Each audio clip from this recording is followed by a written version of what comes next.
baiknya beliau, yaitu Bapak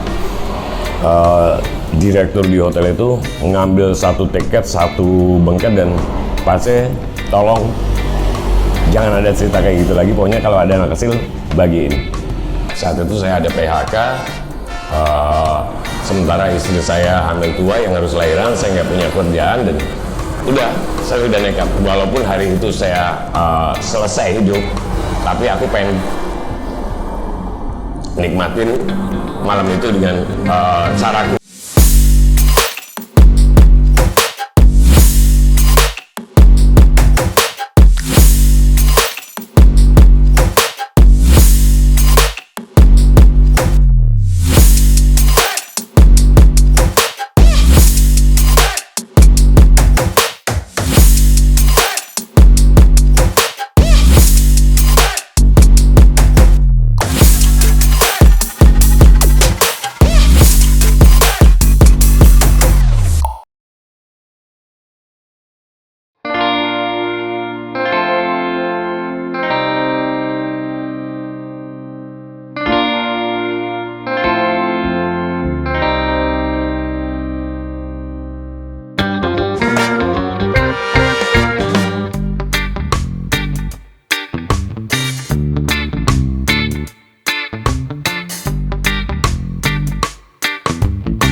Kalau cerita musik, aku sebenarnya main musik sudah dari kelas 4 SD, dan kebetulan aku ikut festival. Kalau dulu aku main drum, jadi di SD itu sempat ada festival untuk acara-acara musik, festival anak-anak SMA yang sebenarnya saat itu rental musik itu pasti sangat ngejaga alatnya, nggak boleh dimainin sama anak kecil, karena cuma saat itu kebetulan temen aku papanya punya studio musik dan akhirnya dibolehin. Jadi kayak colongan, setiap kali band udah selesai main, masih ada waktu berapa menit, kita masih temen itu masuk untuk main drum, karena aku tertarik banget sama setiap alat pukul, karena itu apa sih bikin bisa ngelepas istilahnya apa ya, energi dengan mainin drum itu, dengan banyak alat yang bisa aku pukul. Dan di situ aku ikut festival bareng anak-anak SMA, dan aku saat itu paling kecil untuk main drum.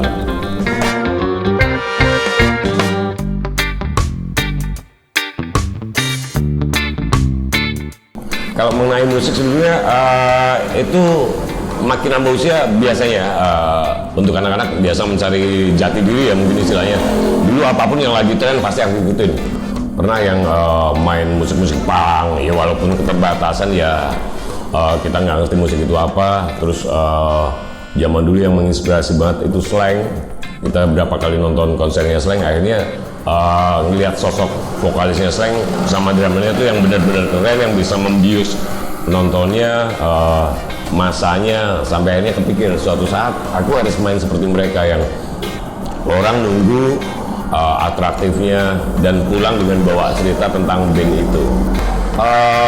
Style tentang musik reggae sebenarnya cukup unik karena kebetulan mungkin kakak juga dulu senang musik. Suatu saat aku pulang sekolah, itu masih SD, itu kisaran tahun 80 berapa, 89 mungkin ya.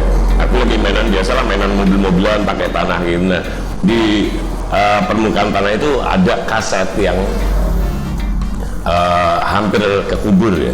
Itu aku bersihin, dan di situ ada tulisan Bob Marley and Wailers, Bob Marley and the Wailers, dan itu covernya udah kusem warna biru, tapi nggak tahu kenapa aku pengen ini harus hidup. Sampai akhirnya pita itu aku ulur bener-bener, aku bersihin, aku ganti. Saat SD aku sudah punya tape dulu, aku putar. Mungkin awalnya masih kacau karena lama nggak diputar itu kaset dan kotor, tapi suatu saat aku dengerin musik reggae dan study tour waktu SMP, itu SD, study tour SMP, aku datang ke Pangandaran, ada musik-musik yang sama dengan musik yang tak temuin di kaset. Pada akhirnya aku ngerti, wah Bob Marley ini sosoknya, karena dulu banyak orang jual-jual di pantai baju-baju pantai yang bergambar Bob Marley, kepalanya Bob Marley. Dan dari situ aku ngerasain musik-musik yang santai, yang bisa enjoy, istilahnya nggak gembrungsing gitu ya, masih enak. Tapi itu pun nggak langsung menginspirasi aku, karena dari lifestyle itu Aku nemuin banyak karakter kayak Andy Rif, kayak siapa itu, banyak sosok yang menginspirasi tentang bermusik dari teatrikal mereka.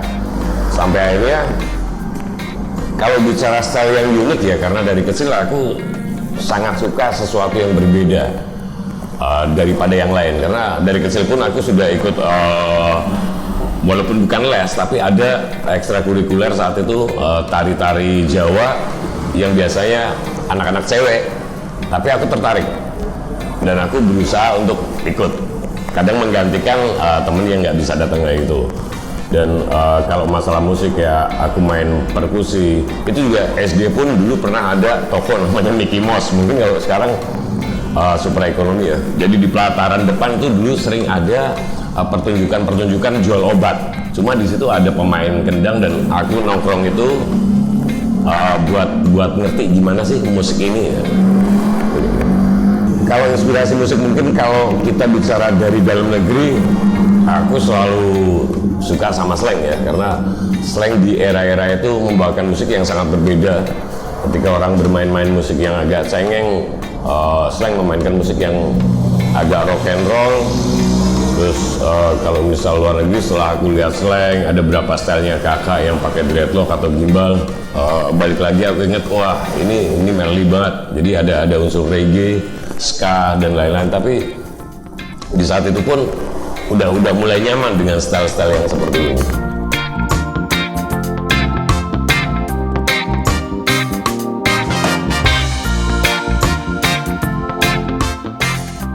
Kalau untuk gambar sebenarnya aku bukan nggak jago ya, tapi aku nggak mempelajari detail realis mungkin ya. Kalau yang dibuat, aku lebih ke bentuk-bentuk abstrak atau pop art. Aku main graffiti, lebih ke tropis karena beberapa di sini juga aku bikin sendiri, aku gambar sendiri. Ada di beberapa warung, kafe dan juga resto. Bahkan aku pernah gambar di sebuah hotel, juga sama, lebih ke main warna, main garis dan tropis karena itu nggak membosankan.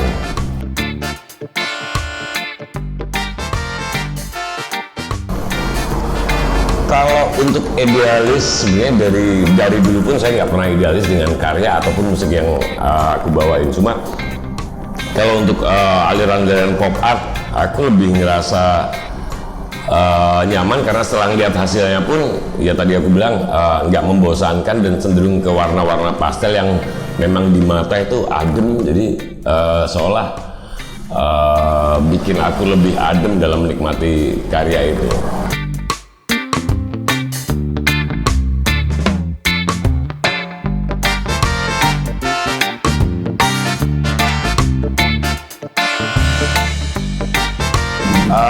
Pengalaman yang nggak bisa aku lupain mungkin sampai kapanpun, lebih ke suatu saat pernah aku yang main di salah satu kota, di event gede. Saat itu aku main dan sebelum aku main ada band-band lokal dulu, band-band di sekitar situ yang main.